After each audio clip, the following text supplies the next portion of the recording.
2 वर्ष याची पूर्ण माहिती आणि गमती जमती ऐकायची असेल तर एक सत्र घ्यावं लागेल आपल्याला.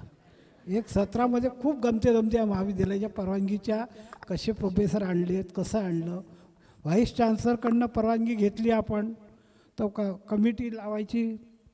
तर ते कमिटीसाठी व्हाईस चान्सलर देशमुख होते. ते 1 वर्ष आपण 1 ऑगस्टला आपण कार्यक्रमात बोलावलं होतं त्या देशमुख सरांना. हे माझे खूप परिचित होते. तर देशमुख सरांना म्हटलं मग आम्हाला कॉलेजला कमिटी पाहिजे. त्यावेळेला ते मुंबईला होते त्यांच्या व्यायाकडे. तर म्हणे आता का मला इथे सोडत नाही म्हणे, तू मुंबईची कमिटी सांगतो म्हणे. असं म्हणून ते गमती जमती म्हणून म्हटलं की कॉलेजच्या पहिल्या 2 वर्षाच्या नंतर गोपालजींच्या ह्याच्यात तर उत्कृष्टच झालेलं आहे सगळं. पण खरंच एक सत्र असेल तर अगदी मजा येईल तिच्यात गमती गमती ऐकायच्या. धन्यवाद. सांगावंसं वाटतं घोडे सरांनी जे म्हटलं, गोपाळजींना जो प्रश्न विचारला ना त्याच संदर्भात आहे की त्यावेळेला शाळेमध्ये म्हणजे ज्यावेळेला कॉलेज निघालं त्यावेळेला मेरेकर म्हणून मुख्याध्यापक होत्या, स्मिता मेरेकर म्हणून. आणि शाळेतल्या खोल्या दिल्या जायच्या कारण बाकी कुठे व्यवस्थाच नव्हती. त्याच्यामुळे 2 वर्ग आर्ट्सचे वर्ग आमच्या तिथे भरायचे, मोरीदेवीमध्ये भरायचे. कारण आर्ट्सचे शिक्षक हे मोरीदेवीमधून शिकवायला तिथे कॉलेजला शिकवायला सुद्धा होते. त्यामुळे तिथल्या तिथे आम्हाला पिरियड घेणं सोपं जायचं म्हणून मग तिथे भरायचे ते वर्ग. तर एक दिवस मेरेकरबाई सहज म्हणाल्या, आता त्या सहज म्हणाल्या का काय ते नाही माहिती, परंतु त्या बोलता बोलता हे बोलल्या की बापरे किती दिवस आपल्याला हा त्रास सहन करावा लागणार आहे, आता हे किती दिवस चालणार आहे हे कॉलेज इथे, हे यांनी कुठेतरी जागा पाहिली पाहिजे मग दुसरीकडे. तर गोपाळजींना हे समजलं. त्याच क्षणी त्यांनी ठरवलं की लवकरात लवकर आपण आपली बिल्डिंग बांधायची आणि जिद्द केल्यासारखं की नाही बरोबर आहे, मी मोरीदेवीला सुद्धा त्रास होतो, आपण कोणालाही त्रास न देता जे करायचं आहे ते करायचं आहे. आणि त्यांनी ताबडतोब निर्णय घेऊन नंतरच्या वर्षी लगेचच म्हणजे बंदच झालं आमच्याकडचं कॉलेज. म्हणजे मला ते मी म्हटलं अगं बाई आता पिरियड घ्यायला तिकडे जायचं आहे का, तिकडे लगेच खोल्या उभारल्या गेल्या, तात्पुरती व्यवस्था केली गेली, गोपाळजींनी ती केली. म्हणजे जे घोडेसर जे म्हणत होते की समस्या आल्या तर त्याच्यावर सोल्युशन कसं, तर त्यांना लगेच ते सोल्युशनही मिळालं, त्यांनी ते केलं पण. आणि तो त्यांचा स्वभाव आहे हे त्याही प्रसंगावरून दिसून येतं. मला ते आठवते की ते माझ्याकडे आले आणि रागारागाने बोलायला लागले, काय कटकट लावली म्हणे आमच्या मागे, केव्हाही शाळा आमची रिकामी करणार. आणि हे मला ते इतकं मनाला फील झालं की आपल्या संस्थेतला कर्मचारी आपल्याला ह्या पद्धतीने बोलतो आहे. इतका राग आला की हट्टच बांधला की आता हे लवकरात लवकर तिकडे शिफ्ट करायचं. हा एक प्रसंग ह्या कॉलेजच्या म्हणजे आपण जे वास्तूमध्ये जाण्याचा हा एक फार मोठा टर्निंग पॉईंट होता की त्या बाई इतक्या, आणि त्या थोड्या स्वभावाने अशा हे असायच्या, चंचल असायचं. तर त्यांना काय बोलतंय काही त्याचं भान नसायचं. ते आपलं पटपट बडबड करून चालल्या गेल्या. मला दुसरी एक गोष्ट तुम्हाला मुख्यतः सरांच्या बोलण्यातनं, दादा चौरे सर आणि मदनलालजी हे वर्गमित्र होते. त्यामुळे अधिकारांनी चौरे सरांना आणलं इथे. आणि ह्या सगळ्यामध्ये आपल्याला 2 नावांचा कसं असते की कोणत्याही गोष्टीची सुरुवात ही त्रासदायक असते, नंतर ते सेटअप बसतं, पण सुरुवात त्रासदायक असते. ती त्रासदायक सगळी सुरुवात, ती धावपळ, ती मेहनत, ते जाऊन करून आणणं, टेबलवर बसून करून आणणं, हे काम करण्यामध्ये अनिल हातवर्णेजी स्वर्गीय आणि नाना कुलकर्णी ह्यांचा जो त्यावेळेसचा रोल आहे हा अत्यंत महत्त्वाचा रोल आहे, जो आज आपल्या या महाविद्यालयाच्या रूपांतरित झाला आहे. आज ते जरी कोणाला सगळ्यांना माहीत नसतील, पण ह्या दोघांनी मिळून युनिव्हर्सिटीमध्ये कसं काम करून आणायचं, ते हातवणे तर टेबलवर जाऊन बसून जायचे, तिथे उठायचेच नाही दिवसभर. आणि अशा पद्धतीने आता तिथले ऑफिसर म्हणायचे की आता तुम्ही आले तर आम्हाला ते काम करावंच लागेल म्हणे. अशा पद्धतीने ह्या दोघांनी चौरे सरांना आणण्याचं श्रेय नाना कुलकर्णींचंच आहे. ह्यांनीच सगळे नावं सजेस्ट केले. आणि चौरे सरांचा रोल फक्त एज्युकेशनल नव्हता, तर चौरे सरांना बाकीचं सगळ्या गोष्टीचं चांगलं ज्ञान होतं. विशेष करून बांधकामावर त्यांचं विशेष लक्ष असायचं. ते कॉलेजही सांभाळत होते आणि त्यासोबत कॉलेजचं बांधकामसुद्धा बघायचे. आणि जिथे जिथे जिथे काही गडबड असायची ते मला सातत्याने सांगायचे, गोपालजी स्लॅबमध्ये अशी गडबड आहे, इथे असं आहे, इथे लोहा असा पाहिजे, तिथे असं पाहिजे. आणि ह्या सगळ्यांचं त्यावेळेसचे तिथे 5 वर्ष आहे.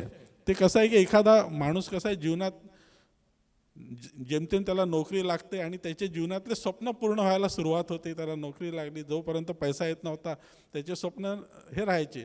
पण हळूहळू ते स्वप्न पूर्ण व्हायला लागतं, तर माणसाच्या जीवनात रोज आनंद असतो. आज बा जागा घेतली, उद्या घर बांधायची सुरुवात केली, परवा गाडी घेतली, तो नेहमी उत्साहाचं वातावरण असतं. तसं हे 5 वर्ष जे होतं, सर जेव्हापर्यंत प्राचार्य होते 5 वर्ष अत्यंत आनंदाने गेली. प्रत्येक समस्येला मार्ग काढत काढत काढत 5 वर्षात इतकं चांगली टीम आमची सगळ्यांची जमली होती की कधी आमच्यामध्ये मतभेद झाले नाही, कधी कोणत्या गोष्टीचा हे झालं नाही आणि आनंदाने हे सगळं निघालं. हे मला इथे सांगावंसं वाटतं.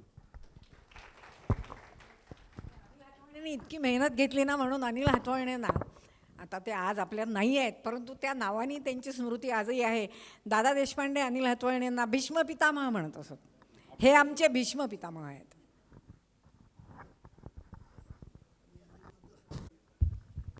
एका प्रश्नातून महाविद्यालयाचा पूर्ण इतिहास आपल्यासमोर आला आणि म्हणजे बराचसा आला आणि बऱ्याच लोकांच्या मनातल्या प्रश्नांची उत्तरं देखील आपोआपच मिळाली असतील ते अपेक्षा करतो. गोपालजींनी जो अनुभव सांगितला माननीय मिरेकर मॅडमचा, तिच्यामध्ये आम्ही भोगी आहोत. MCVCवर त्या 2-3 महिन्यात गोपालजींचा खूप रोष ओढावला गेला होता, कारण ते चौरे सरांचं ऑफिस हे MCVCच्या डिपार्टमेंटमध्ये होतं आणि त्यांनी ते 2 तासात हलवलं आणि 2 महिने आमच्याशी बोलले नाहीत. त्यामुळे आम्हाला त्याचा हे केलं आहे. विषय निघाला म्हणून सांगतो. मेरेकर मॅडमने फक्त हे कधी जातात असं म्हटलेलं आहे, पण फार्मसीमध्ये आपल्या इथं लॅबॉरेटरी नव्हती. सायन्स कॉलेजची परवानगी मिळाली आणि एक ॲडजस्टमेंट म्हणून आम्हाला माहीत आहे, आम्ही RLTमध्ये असं कुठं कॉलेज निघालं की तिथं लॅबॉरेटरी परवानगी देत होऊन असं अंडरटेकिंग देत होतो. तसंच आपल्याच संस्थेचा मी सांगितलं बाबूजी आणि दादासाहेबांना की आपलीच फार्मसी आपलंच कॉलेज आहे, लॅबॉरेटरीज आहेत आणि वेळ आहेत, आपण अंडरटेकिंग देऊन देऊ युनिव्हर्सिटीला. आता योगायोगानं मी बाहेरगावला गेलो त्यावेळेला यांनी दादासाहेबांनी प्राचार्यांना विचारलं, म्हणजे हा 4 भिंतीतला विषय आहे, बाहेरचा विषय नाही आहे, पण अनुभव तुम्हाला सांगतो, ताईंचं सांगितलं म्हणून ते दुसरं सांगतो. तर त्या प्राचार्यांनी परवानगी न घेता डेप्युटी डायरेक्टरकडे पाठवलं. आता कसं असतं सगळ्यांना माहीत आहे, संस्था म्हटल्यानंतर सगळे अधिकार संस्थेच्या बिल्डिंगचे याचे त्याचे अधिकार मॅनेजमेंटला असतात, हे सरकारला नसतात. पण दिलं पाठवून. त्यांनी तिथून काय केलं, त्या डेप्युटी डायरेक्टर अमरावतीने डायरेक्टरकडे पाठवलं. आता माहिती आहे की परवानगी येतच नाही. मदनलालजी म्हणाले परवानगी. मी म्हटलं बाबूजी काही काळजी करू नका, 2 दिवसात परवानगी येईल आपल्याला. त्याला डायरेक्टर देशमुख साहेब होते. त्यांना फोन केला, असं प्रॉब्लेम आहे, तुमच्याकडे आमची परवानगी आलेली आहे, पत्र आलं. तर देशमुख साहेब ओके टेक्निकल डायरेक्टर बरं, टेक्निकलचे याचे.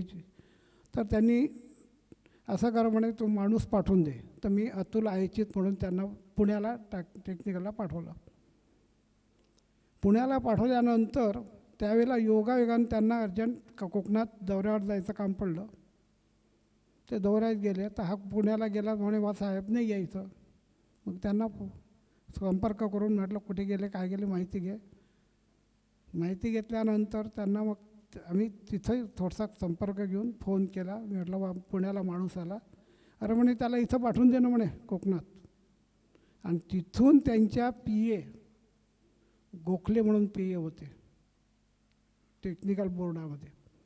त्या गोखल्याला सांगितलं, अरे म्हणे या अशा संस्थेचा परवानगीचं पत्र तयार कर, मी येतो सही करून देतो. याच्याप्रमाणे आपल्याला लॅबॉरेटरीचा जो त्रास होणार होता, यांनी मॅडमनी तर म्हटलं 2 महिने, पण आपल्याला आधीचा अनुभव वास्तविक सांगायला नाही पाहिजे हे अनुभव, म्हणून मी एक सत्र घ्यायला पाहिजे असं बोललो.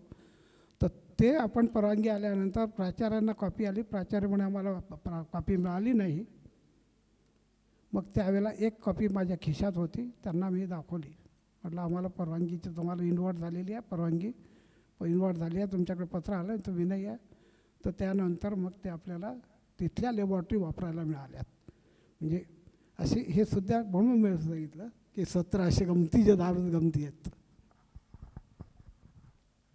जे घोडे सर म्हणाले त्रास कसा होतो, बाहेरच्या माणसांचा त्रास कमी होतो, आतल्या माणसांचा त्रास जास्त असतो. फार्मसी कॉलेज आपलं, लॅबॉरेटरी आपली, सगळं आपलं ठरलं असतं तर सहज सायन्सच्या प्रयोगासाठी ती लॅबॉरेटरी दिल्या गेली असती. पण लकीर के फकीर, नियमांचं उच्च पालन करण्याची जी एक भावना की फक्त नियमांकडे लक्ष द्यायचं, बाकी काही बघायचं नाही. आम्ही ही लॅबॉरेटरी तुम्हाला देऊ शकत नाही, तुम्हाला रायटिंगमध्ये मला परमिशन आणून द्यावी लागेल, तेव्हाच ही लॅबॉरेटरी तुम्हाला वापरण्यात येईल. आता आपल्याच संस्थेचा प्राचार्य आपल्याला ह्या पद्धतीने सांगतो. आपण कल्पना करू शकाल की त्या अडचणीच्या प्रसंगामध्ये किती मानसिक त्रास झाला असेल. आणि हे सगळे नाटकं ते पूर्ण करून आणावं लागलं आणि त्याचे पैसे भरले आपण, किंवा लॅबॉरेटरी वापरण्याची जी फी आहे ती सुद्धा फार्मसी कॉलेजला दिली, नंतर त्यांनी लॅबॉरेटरी वापरायला दिली आपल्याला. हा सुद्धा एक, जसा मेरेकर मॅडमचा एक प्रसंग होता तसा हा एक प्रसंग आहे. अत्यंत पीडादायक, अत्यंत त्रासदायक घटना ती होती की सहज झालं असतं काही नाही. आता आपण आपल्या शाळांच्या लॅबॉरेटरीज वापरल्यात एकमेकांमध्ये, पण त्यावेळेस ह्या पद्धतीने अनुभव आला, फार मनाला पीडादायक त्यावेळेसचा तो प्रसंग होता. सांगायला काहीच हरकत नाही. विषय घोडे सरांनी काढला की अडचणी कशा, त्या अडचणीतनं असंही होतं की आपलेच लोक आपल्याला अनेक वेळा त्रास देतात. हॅलो, भिकमचंद खंडेलवाल विद्यालयामध्ये सायन्स टीचर आहे, राम राठोड. माझा प्रश्न गोपालजी खंडेलवाल सरांना आहे.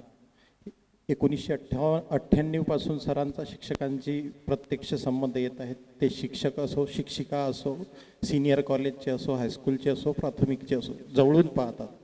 तर तुम्ही संस्थापक म्हणून शिक्षकाचं मूल्यमापन कसं कराल? शिक्षक हे व्यक्तिमत्व कसं असते याविषयी तुम्ही प्रांजळपणे सांगावं अशी माझी इच्छा आहे.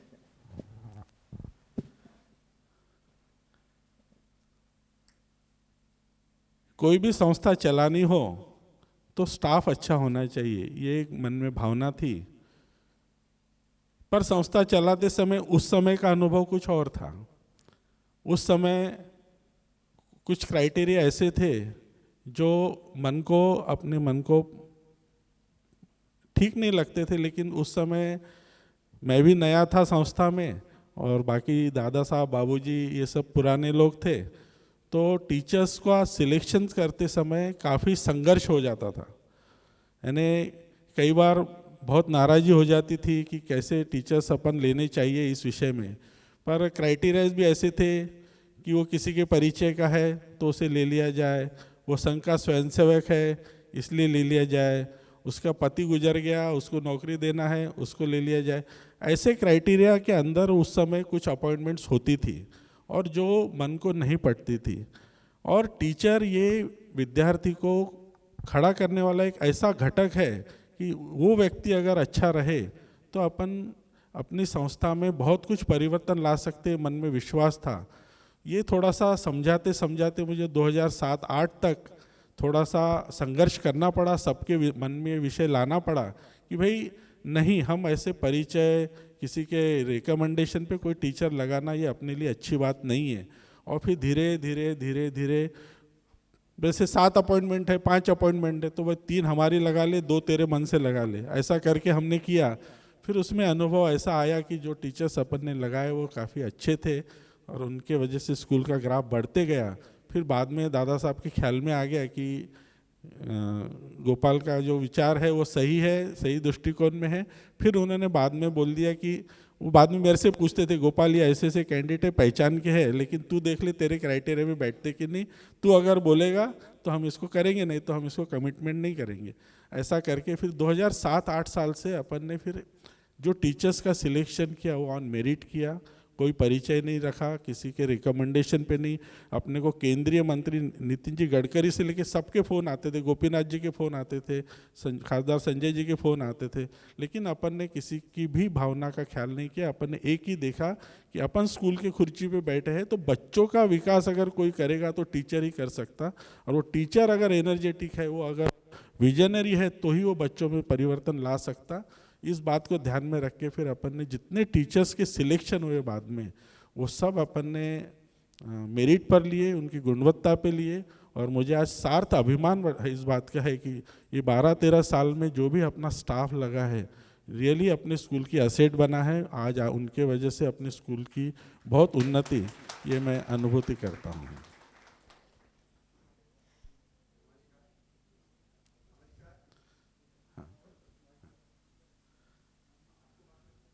हॅलो, नमस्कार. मी प्राचार्य शंकरलाल खंडेलवाल महाविद्यालय अकोला.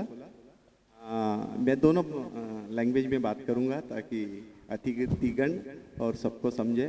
सबसे पहले मैं माननीय संचालक मंडल का अभिनंदन करता हूं और धन्यवाद देता हूं कि वो यहाँ प्रकट मुलाकात दे रहे हैं. सर ने क्वेश्चन पूछा, उसके पहले से जैसी मुलाकात शुरू हुई तो मेरे दिमाग में एक कंटिन्यूअस प्रश्न चलते रहा और मैंने बोला वो अपन कंटिन्यू करेंगे. बीच में एक क्वेश्चन आ गया, बहुत अच्छा आ गया शिक्षकों के प्रति. बात संस्था के स्थापना 1958 से शुरू हुई और सब सम्मानीय सदस्यों ने, जो कि अभी पदाधिकारी है और पहले इस संस्था में पढ़े भी है और जिन्होंने सब संस्था को नज़दीक से देखा है, उन्होंने अतीत बताया और अतीत से निकली भी ये बात वर्तमान तक का आ गई, कॉलेज तक का, highlighting future of the institution. जैसे शुरुआत भिकमचंद से हुई, फिर मोहरी देवी, फिर फार्मेसी, इंग्लिश स्कूल हो रही है. इस दौरान कंटिन्यूअस एक प्रश्न मेरे दिमाग में आया और ये प्रश्न बाकी आपके स्मृतियों से संबंधित नहीं है, थोड़ा हटकर है, मगर मैं इसका जवाब या आपके विचार क्या है आगे के, ये जानना चाहूँगा. अतीत तो हो गया, वर्तमान में आप भी बैठे हैं, हम भी बैठे हैं, सबको पता है. भविष्य की क्या बात है? भविष्य के बारे में संस्था के संचालकों का दिमाग में क्या है? उसके पहले थोड़ी सी प्रस्तावना में जो मैंने संस्था को देखा है नज़दीक से, उसके बारे में बता देता हूँ कि संस्था की शुरुआत तो इस जूनियर शहर के बच्चों को शिक्षण उपलब्ध करके देना, चौथी तक की स्कूल थी, उसके बाद की नहीं थी, इसलिए हुई. फिर उसके बाद 10th तक का आ गई. फिर मेरे ख्याल से उसी उद्देश्य से 11वीं 12वीं भी आई होगी, यहाँ तक का ठीक है. बीच में फार्मेसी कॉलेज आया. Pharmacy college is a professional college, professional course आ गया. उसके बाद फिर वापस senior college education, university education होना चाहिए.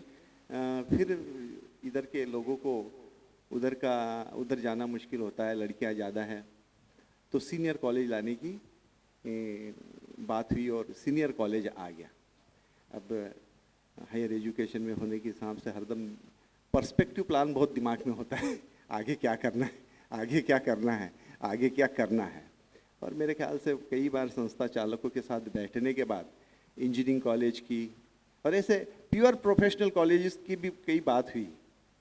तो मेरा प्रश्न सम्मानीय सब सदस्यों से है कि हम कब प्योरली प्रोफेशनल एजुकेशन की तरफ मुड़ेंगे. बीच में एक बार प्रोफेशनल एजुकेशन की तरफ हम फार्मेसी के वक्त मुड़े थे और अब हम कब उधर मुड़ेंगे. दूसरा एक प्रश्न इसी के साथ रख देता हूं ताकि आप उसके साथ ही कह दिए कि इस संस्था की जो ग्रोथ हुई, बताई कि पहले 1 एकड़ जगह भाऊ साहब गोडबोले जी ने दी, फिर काका जी ने अपने प्रयत्नों से 3.5 एकड़ खरीदी. उसके तो कागजात वगैरह मेरे हाथ के नीचे से काफ़ी गए हुए हैं. और फिर अपन ने क्या हॉस्टल वगैरह की जगह खरीदी. अब प्रीमाइसेस हमारी जो ग्रोथ हुई उस हिसाब से छोटा गिर रहा है. इवन जो वर्टिकल ग्रोथ की बात एक बार गोपाल जी ने की थी कि सर अपने पास तो हॉरिजॉन्टल ग्रोथ के लिए जगह नहीं है, अपने को ऊपर ही चढ़ना पड़ेगा, इसलिए तीसरे मंजिले पे अपन जा रहे हैं और लिफ्ट तो लगाना ही पड़ेगा. तो अब वर्टिकल ग्रोथ भी करने की मर्यादा आ चुकी है. तो when this institution or this organization will again try to get scope for horizontal growth and professional courses too. Thank you very much. हा प्रश्न गोपालजींसाठी होता. गोपालजींसाठी होता, पण त्याचं उत्तर असं देतो की बाकी शाळेबद्दल काही मी बोलत नाही, पण प्राचार्याबद्दल आणि कॉलेजबद्दल बोलतो की आजच त्यांनी सांगा डीन युनिव्हर्सिटी, आपल्या कॉलेजचं डीन युनिव्हर्सिटी करायचे प्रयत्न आजपासून त्यांनी सुरुवात करावं. प्रगतीसाठी डीन युनिव्हर्सिटीचा आपण प्रस्ताव टाकू.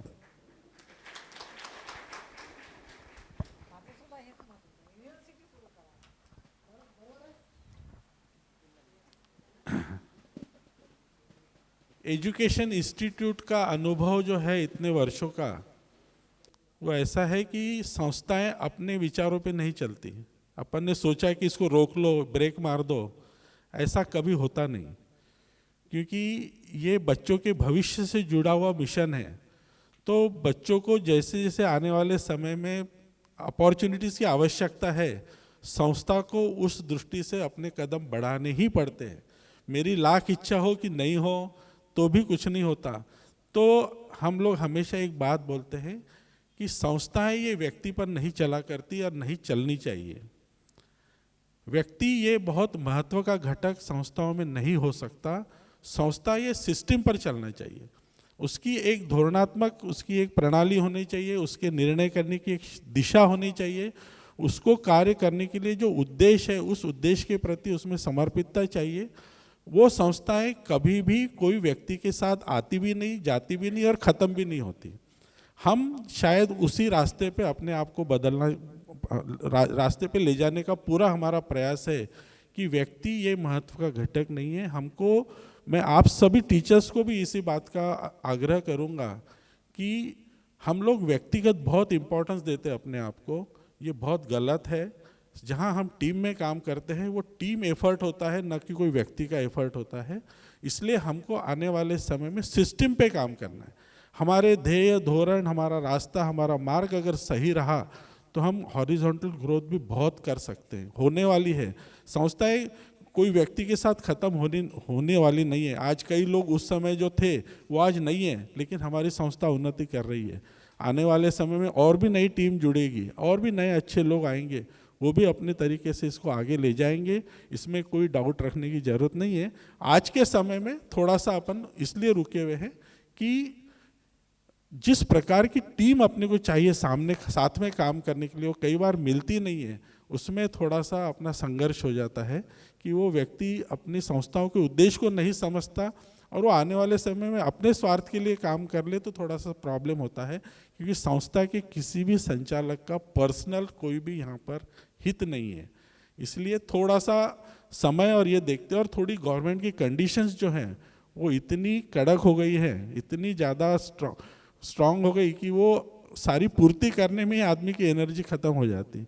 आज कैसा है, संस्था चलाने के लिए सरकार ने नैक लाया, सैक लाया, स्कूलों में परवानगी देते समय इंस्पेक्शन लाए कि तुम्हारे यहाँ इतने टॉयलेट होना चाहिए, लेबॉर्ट्री होना चाहिए, क्लासरूम ऐसे होना चाहिए, सारी फैसिलिटीज़ होना चाहिए, दुनिया भर की कंडीशंस लाई.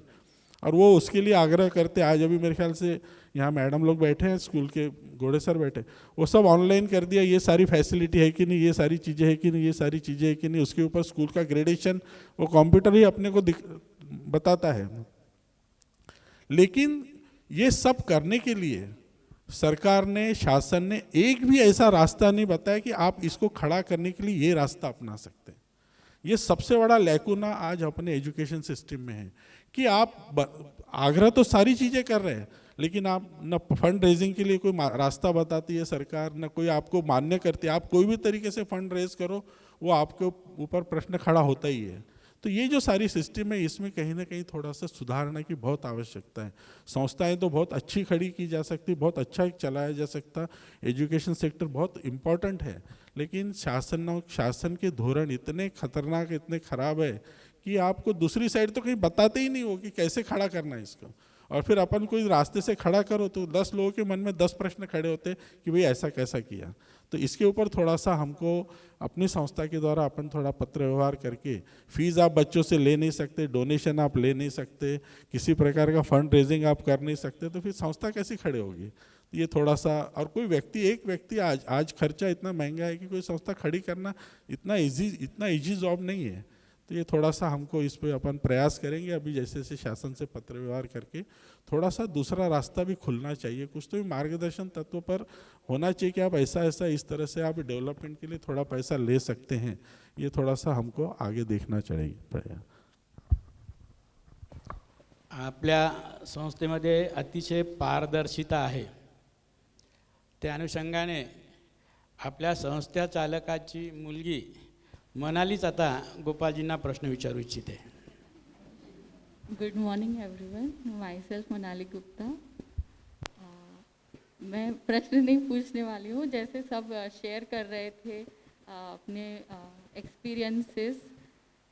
मैंने तो बहुत ही छोटा टाइम यहाँ पर बिताया है, लेकिन उस दरमियान भी एक ओकेजन आया था, जैसे सर ने पूछा कि मुश्किलें कैसी आती है, कैसे आप निकल जाते हैं उसमें से। तो वो एक इंसिडेंट मेरे साथ भी हुआ स्कूल में। मैं आज से 10-11 years back, I came back from Pune, leaving my job, and I was here, and I was working with Papa partially in shop and in college also. That time I was not working in college, but Dadaji का death anniversary पे यहाँ पर they take quiz competition, inter school quiz competition. वो it is a very big moment every year for the institution. That year, because of some communication gap, as Oak sir every year conducts the quiz, because of some minor communication gap, he was not ready to conduct. Just 4-5 days before the program, it was decided that he would not be able to conduct the quiz. And then it was a big question that time, because it is not only for our school, as all the schools from Akola and nearby places, they do participate in it. Around 100 schools, they do participate. And it's a very big event for the school, for the management. So then it was the question, like, now what should be done? Because if we don't do it, he was the only person who used to conduct.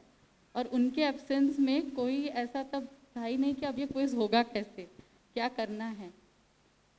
तो पापा came to me and said, I want to give you a task. Take it as a challenge. Only 2 days were left for that quiz. 19th January they conduct the quiz. He came to me on 16th Jan afternoon and said, sir is not going to conduct it. So now I give you a challenge that you go and prepare and conduct that quiz. Whatever team you want, you will get. Whatever help you want, you will get. But we have to do it. Because अगर इस साल नहीं हुआ तो ये परंपरा छूट जाएगी। और दूसरा, अपनी स्कूल, आज सब स्कूल्स में सर्कुलर गए हैं, सब स्कूल पार्टिसिपेट करेंगे, and then what should we answer to them? I said, okay. Next morning, 9 o'clock, I was in Chandwadkar madam's office, and she called 3 science teachers and said, कि मनाली ये आपके साथ हैं and you have to do. 9 बजे से लेके रात को 1:30 बजे तक, without lunch, without dinner, for 2 days, we sat. And on 19th morning, we had that quiz competition, and it was so wonderful. उस साल जिस तरह से क्विज हुआ, वैसे उस पहले होता नहीं था. That year, it was a new level for the quiz, and it was so wonderful experience for me also. I am not a science background student, but then I realized right now, as sir said, कि मुश्किलें कैसे आती हैं, मुश्किलें आई. He said कि I won't be able to conduct. नहीं करते तो छूट जाता, रह जाता, एक चीज़ बन के कुछ साल थोड़ा याद है तो भूल जाते. बट वो रुका नहीं, चैलेंज मिला, 2 दिन के अंदर we prepared it so wonderfully. For the first time we had the quiz on the PPT and all the schools were so happy. We had a wonderful result and तो ऐसा है कि मुश्किलें आती हैं बट कोई ना कोई आपका उनका उद्देश्य जैसा है कि करना है, निस्वार्थ भाव से करना है, तो कोई ना कोई निमित्त बन ही जाता है जिसके थ्रू वो काम हो जाता है. And he believes every time, as a father also he used to say us कि तुझको चलना होगा, तुझको चलना होगा and you just have to do it. And the second point, out of this incident, I would like to appreciate and wonderful are the teachers of this organization and institution who so wholeheartedly understand the views and try to give their best. So, as he right now said, that our institution is not a person's private property, it is a joint effort, a team. So, most of the credit for all the success that we are seeing today goes to the teachers and the team members who always so willingly participate and cooperate him. That day also for the 2 days, all the 3 teachers, none of them said कि madam आप तो खा नहीं रहे, हमको तो खाने जाने दीजिए. and आज भी मैं जब वो दिन याद करती हूँ तो मुझे आश्चर्य होता है कैसे कि मेरी वजह से वो भी तीनों सर बेचारे बिना नाश्ता बिना खाने के बैठे रहे. रात को 1:30 बजे तक Chandwadkar madam was in office and we 3 teachers and I was there. और पापा 1:30 बजे लेने आए रात को और वी वेंट बैक होम. वापस दूसरे दिन सुबह शुरू हो गया. तो अगर वो टीचर्स नहीं होते तो भी ये नहीं हो पाता और अगर उनका उद्देश्य भी नहीं होता तो भी नहीं हो पाता. तो it is like joint effort of both the things that we are seeing so wonderful results for the institution. Thank you so much. धन्यवाद मनालीताई. ताईंनी आठवण सांगितलीच, म्हणजे खूप कॉन्फिडंट होते त्यावेळेस. मी नवीन अपॉइंटमेंट होतो त्यावेळेस. आमचे मोहरीदेवी आणि भिकमचंदची अशी कंबाईन टीम होती. पण मला एक आणखी सांगावं वाटते, म्हणजे जसं ताईंनी सांगितलं आम्ही रात्री बऱ्याच वेळपर्यंत काम केलं त्या क्विजसाठी. पहिली मॅनेजमेंट मी असा अनुभव आला की गोपालजी आमच्याकडे नाश्ता घेऊन यायचे संध्याकाळी. हे पहिलं उदाहरण असं या संस्थेतच बघायला मिळेल की शिक्षक किती एफर्ट्स करून आले त्यांच्यासाठी. ते नाश्ता केला की नाही, आधी आला नाश्ता घेऊन आले गोपालजी, आधी नाश्ता करा नंतर परत काम सुरू करा, हे म्हणणारी मॅनेजमेंट आपलीच आहे. हे खरोखर आपलं भाग्य आहे. अगदी बरोबर. I would like to tell it to Manali also that all the time he focuses and inspires us also by saying the famous proverb in English that where there is a will, there is a way. Every time whenever we meet him, सगळ्याच मॅनेजमेंटच्या सदस्यांसोबत आपण जेव्हा काहीतरी discuss करत असतो, काहीतरी चर्चा करत असतो, तर हा एक धागा तिथे प्रत्यक्ष अप्रत्यक्षपणे येतोच की जिथे जहाँ चाह है वहाँ राह है. आणि समस्या ह्या असल्या तरी त्या सुटतात आणि त्याचा एक वेगळा आनंद आपल्याला पण मिळतो की आपण कसं जसं आता how happy she was, how confident she was. And आपल्याला पण खूप असं रोमांचकारी वाटत होतं की within 2 days she has handled and managed it very well. तर ह्या सगळ्या गोष्टी मराठीमध्ये आणखी एक आपण बऱ्याचदा बोलत असतो की सामर्थ्य आहे चळवळीचे जो जो करील तयांचे, परंतु त्या ठिकाणी प्रभूचे अधिष्ठान पाहिजे. तर आपल्याकडे सगळंच आहे सुदैवाने आणि आय होप की ह्या सगळ्या गोष्टी अशाच उत्तरोत्तर प्रगतीपथावर राहतील आणि सगळ्यांच्या टीमवर्क आणि सगळ्यांच्या आशीर्वादाने हे काम आणखी पुढे तितक्याच चांगल्या पद्धतीने चालत राहील. आपने बहुत अच्छा अनुभव शेयर किया, thank you so much. Manali ने टीचर्स के लिए जो बोला तो शायद संभवतः बहुत से टीचर्स को पता नहीं होगा, मनाली भी एसपीएम की फैकल्टी रही हुई है. वो कॉलेज में उसने कुछ समय पढ़ाया था और समस्या के समय जब टीचर्स नहीं थे तो फिलिंग का काम मनाली ने किया और कॉलेज में उसने भी पढ़ाया है. तो उसका वो आप टेक्निकली भला ही नहीं माने लेकिन she also forms the part of the elite teachers group that our institution has. Yes yes definitely.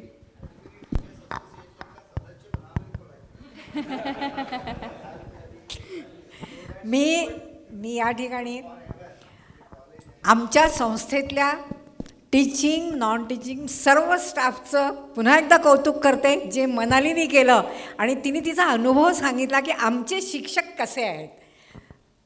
भलाई लवकर हलणार नाहीत, परंतु त्यांच्यावर जर एखादी जबाबदारी टाकली ना तर रात्रीचा दिवस करून ते तेवढं काम जसं संस्थेला हवं आहे तसं पूर्ण करतीलच, हा माझा नेहमीच विश्वास आहे.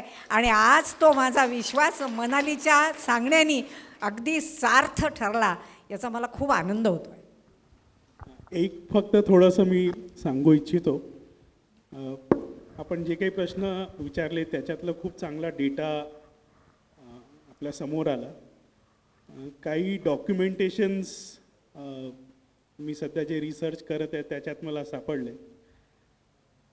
एक जस्ट मी शेअर करायला मला आवडेल की आपल्या संस्थेची नोंद गव्हर्मेंट रेकॉर्डमध्येही आहे. 1970मध्ये संभवतः अकोला महानगरपालिकेला 100 वर्ष झाली होती आणि त्यांनी एक स्मरणिका काढली. त्या स्मरणिकेमध्ये आपल्या शाळेची नोंद आहे, आपल्या पूर्ण मॅनेजमेंटचे जे पदाधिकारी आहेत त्यांची नोंद आहे, शाळेची विद्यार्थ्यांची संख्या, शाळा किती मोठी होती, या सगळ्यांचं डॉक्युमेंटेशन, ऑथेंटिक डॉक्युमेंटेशन आपल्याला मला कालच सापडलं. ते एक चांगलं प्रूफ आपल्यासाठी हे सगळं ट्रेजर्ड करण्यासाठी आहे. एक प्रश्न सरांनी विचारला होता की व्हॉट अबाउट आवर फ्युचर. हे सगळं जेव्हा मी ऐकत आहे आणि जो मी रिसर्च मागच्या 1-2 वर्षात करत आहे त्याच्यात असं दिसते की आपल्या संस्थेने काळानुरूप ज्या ज्या आवश्यकता होत्या त्या हिशोबाने संस्था उभी केली, पुढे नेली. 1958मध्ये जेव्हा सुरू झालं तेव्हा प्रायमरी एज्युकेशन, बेसिक एज्युकेशन ही त्या काळाची गरज होती म्हणून शाळा काढण्यात आली.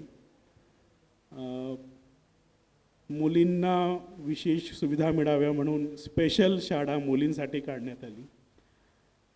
प्रोफेशनल कोर्ससाठी सरांनी सांगितलं तर त्यावेळेस असं म्हणजे लक्षात आलं की people should be able to do their job or should be able to start their own business. And medical sector में ये हो सकता है और एक बहुत अच्छी अपॉर्चुनिटी यहाँ के लोगों को मिले, इसके लिए फार्मेसी कॉलेज आया. तो आगे का जो फ्यूचर है पापा ने बताया, जैसा भी जो भी समस्याएं हैं जो है वो सब सही है, लेकिन मुझे ऐसा लगता है कि अपनी संस्था का फ्यूचर बहुत ब्राइट रहेगा. बहुत अच्छी अपॉर्चुनिटीज़ हमारे सामने आ सकती है. कब होगी, कैसे होगी, ये तो अभी नहीं बता सकते, लेकिन आने वाले समय में हम ज़्यादा प्रोफेशनल, ज़्यादा टेक्निकल, ज़्यादा स्किल ओरिएंटेड, ज़्यादा रिजल्ट ओरिएंटेड कोर्सेज़ के तरफ और ऐसी कोर्सेज़ के तरफ हम आगे बढ़ेंगे जो एक असेट के माध्यम से हमारे समाज में लोगों को खड़ा करेगा. तो एक बहुत अच्छा फ्यूचर हमारे सामने डेफिनेटली है और बहुत अच्छी ग्रोथ हमारी आगे होगी. समय नहीं बता सकते, लेकिन संस्था के लिए definitely there is no stopping. आने वाले समय के अनुरूप जो भी हमारी आवश्यकताएं होगी, जो भी कोर्सेज होंगे, उसके हिसाब से मुझे लगता है निश्चित शिक्षण प्रसारक मंडल उसके लिए काम करेगा. धन्यवाद मधुरजी. मधुरजींनी रिसर्च शब्द वापरला. आम्ही पण 2 दिवस झाले यांना काय प्रश्न विचारायचे याचे संशोधन करतो आहे आणि अनेक प्रश्न काढून ठेवलेले आहेत आणि त्या प्रश्नांना वेळच नाही मिळत आहे आम्ही काढलेल्या प्रश्नांना. तर थोडंसं आपण तिकडे पण वळू. हां, थोडं फास्ट घेऊ.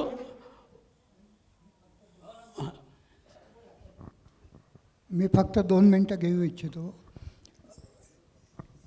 एक तर माझ्या अनुभवातून मी थोडंसं जे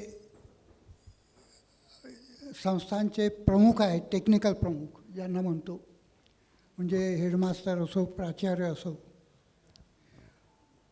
तर माझ्या अनुभवातून मी एवढंच सांगू इच्छितो की हे जे संस्थेचे हेड आहेत ते पालक, विद्यार्थी, गव्हर्मेंट, सोसायटी आणि समाज या सगळ्यांच्या मधले दुवे असतात.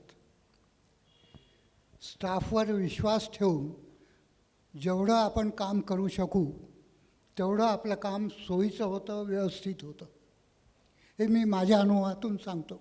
आपला अनुभव काय मला माहीत नाही, पण मला जो अनुभव आलेला आहे इतक्या वर्षात, तर निश्चितपणे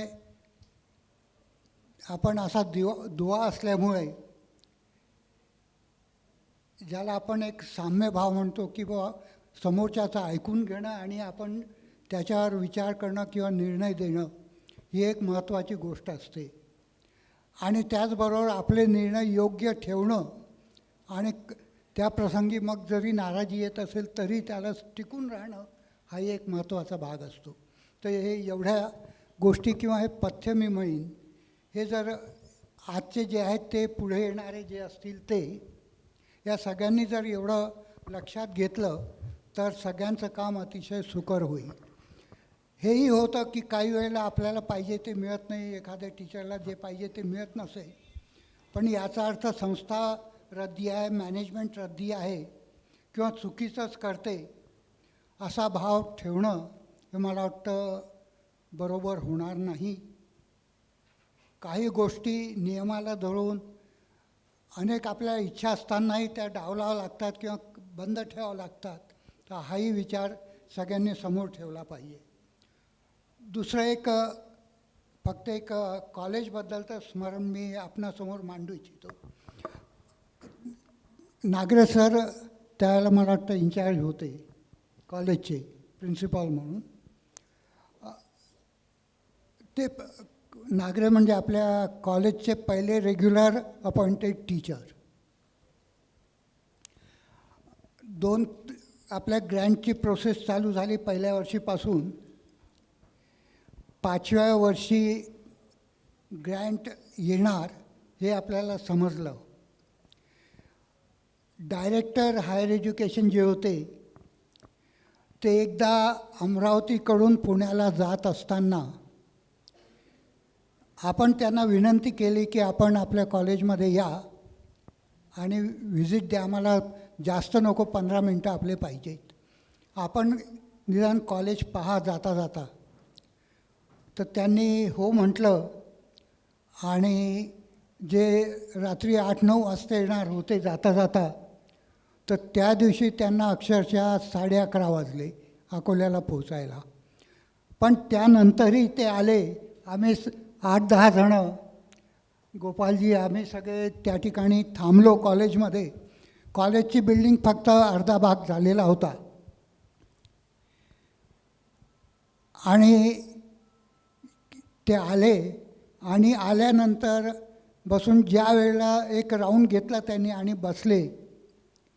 चहा पिताना त्यांनी एक गोष्ट सांगितली किंवा तुमचे ग्रँट्सचे पेपर्स आमच्याकडे आलेले आहेत आणि ती ग्रँट देण्यासाठी मी स्वतः या ठिकाणी येईन आणि तो चेक तुम्हाला देईन. एक डायरेक्टरसारखा माणूस नवीनच सुरू झालेल्या कॉलेजमध्ये आल्यानंतर एकंदर वातावरण पाहून आणि सर्व माहिती घेऊन आणि आश्चर्य त्यांना हे वाटलं की आपल्याजवळ कॅश काउंटर नाही, कॉलेजमध्ये कॅश काउंटर नाही. हे ज्या वेळेला त्यांना समजलं अतिशय आश्चर्य वाटलं. ज्या कमिटीज येत होत्या त्यांनाही आश्चर्य वाटायचं की पैशाचं विचारलं की आपण त्यांच्यासमोर बँकेचे पासबुक ठेवून देत होतो. त्यांना वाटायचं बुवा हे असं कसं आणि असं कसं चालवून राहिलं, तुमचं डेव्हलपमेंट कशी कंटिन्युअसली चालू आहे. आपले स्टाफही असे होते नागरेसारखे, बिल्डिंगचं फ्लोअर झाली नाही तर तिथे येऊन क्लासेस घ्यायला लागले. डेस्क बेंच नव्हते, खाली विद्यार्थ्यांना बसून, खाली विद्यार्थी बसून क्लासेस त्यांनी कंडक्ट केले. हे सर्व त्या डायरेक्टरच्या लक्षात आलं आणि त्यांनी हे प्रॉमिस केलं की तुमचा चेक देण्यासाठी मी पाठवणार नाही तर मी स्वतः येऊन तुम्हाला देईन. आणि ही एक गोष्ट डायरेक्टरसारख्या माणसांनी की ज्याच्या अंडर पूर्ण महाराष्ट्राचे कॉलेजेस आहेत त्यांनी हे म्हणावं आणि हा विश्वास दाखवा, यात सगळं आलं. कुरेकर मॅडम.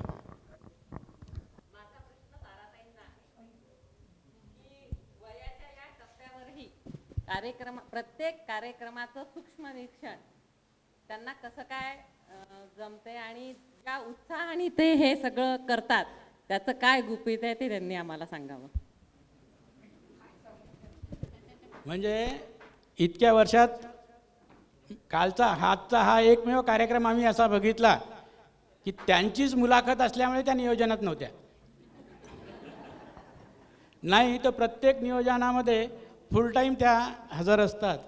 तर त्याबद्दलचं त्यांनी आपल्याला थोडक्यात मार्गदर्शन करावं.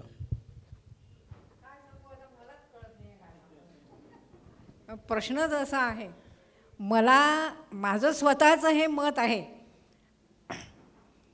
की विश्रांती म्हणजे कामात बदल. त्यामुळे मला विश्रांतीसाठी नुसतं बसायला कधीच आवडलं नाही. मी नुसती बसली की मला दुखणं येते.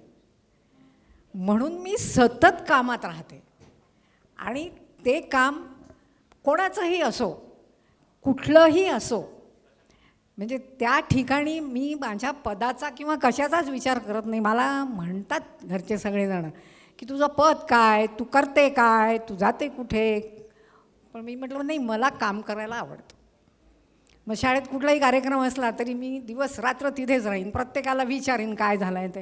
ही सवय आहे माझी. कदाचित चांगली नसेल ही सवय, परंतु आहे खरं मला ही सवय की प्रत्येक कामामध्ये झोकून द्यायचं स्वतःला.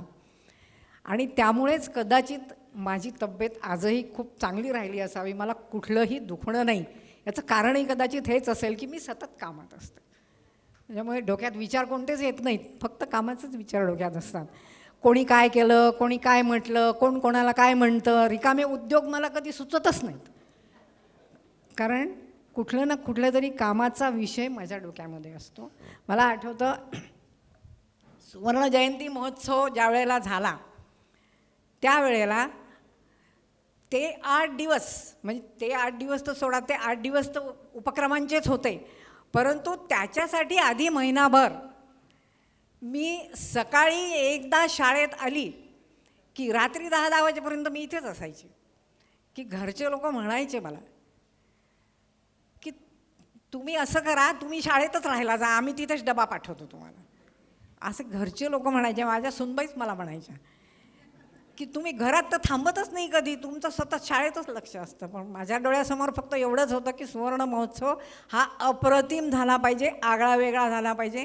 आणि त्याच्यासाठी शाळेच्या, कॉलेजच्या पूर्ण स्टाफनी मला इतकं काही सहकार्य केलं की मी ते आजही विसरू शकत नाही. आणि अप्रतिम कार्यक्रम झाला याची पावती त्यावेळेचे जे अध्यक्ष होते दादा देशपांडे, त्यांनी मला घरी बोलावलं आणि मला त्या दिवशी त्यांनी सांगितलं की ताराबाई, तुम्ही होतात म्हणूनच प्रत्येक दिवस हा अप्रतिम दिवस झाला, एवढंच मी तुम्हाला सांगतो. नाही तर ते कोणाची स्तुतीबिती कधी करत नाहीत. ते नेहमी चिडूनच बोलतात प्रत्येकाच्या, काय आता काय. परंतु त्या दिवशी त्यांनी मला असं म्हटलं, मला अगदी धन्य वाटलं की चला अध्यक्षांनी आपल्याला एक चांगली पावती दिली. या मुलाखतीची तयारी करत असताना आम्ही त्या रजत शर्मासारखी थोडीशी रिसर्च केलं आणि काही माहिती मिळवलेली आहे. आणि आम्हाला मिळालेल्या माहितीनुसार सध्या जे कौन बना गया करोडपतीचं सत्र सुरू आहे, या सत्राच्या 3 टप्पे माननीय डॉक्टर ताराताई यांनी पूर्ण केले होते. आणि त्याबद्दल त्यांनी थोडक्यात आम्हाला माहिती सांगायची. जवळपास त्यांचं सिलेक्शन झालेलंच होतं. तिथे काय अडचण आली किंवा तो काय भाग आहे तो त्यांनी आम्हाला सांगावा.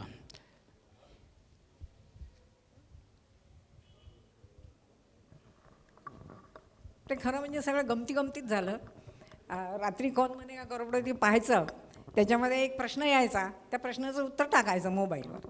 आम्ही सगळेच जण बसलेलो असायचो, सगळेजण उत्तर टाकायचे, मी पण टाकून द्यायची माझं लक्षही नसायचं. काय टाकलं उत्तर, काय टाकलं उत्तर, मुलाला विचारायचं, नातवाला विचारायचं, नातीला विचारायचं.